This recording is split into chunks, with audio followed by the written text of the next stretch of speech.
మంచిర్యాల జిల్లా కిట్టంపేటలోని వరలక్ష్మి సీసీఐ పత్తి కొనుగోలు కేంద్రం దగ్గర రైతులు ఆందోళన చేపట్టారు.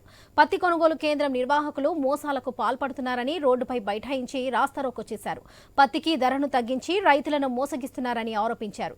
అధికారులు చర్యలు తీసుకుని తమకు న్యాయం చేయాలని కోరారు.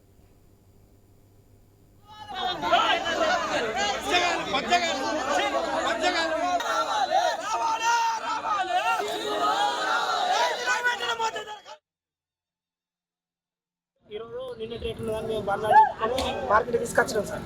సడన్గా వాళ్ళు 100 రూపాయలు తెగిందని చెప్పి మాకు రైతులకు మద్దతు ధర కావాలని మేము రోడ్డు మీద బయట వేసి మిల్లులను అడిగితే వాళ్ళు రోడ్డు మీద ధర వేస్తాం సార్. సడన్గా రేటు తీస్తే మేము రైతులు పెట్టాం.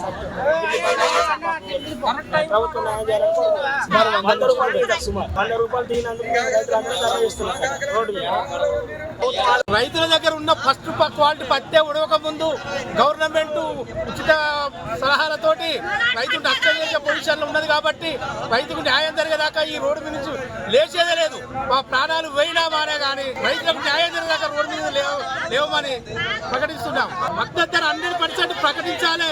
ఇప్పుడు ఫస్ట్ క్వాలిటీ పత్తి ఉడవలేదు, ఉడవక ముందే సెకండ్ క్వాలిటీ అని రైతులను వేధిస్తున్నారు కాబట్టి గవర్నమెంట్ దీని గురించి స్పందించి మాకు న్యాయం చేయాలని ఖచ్చితంగా.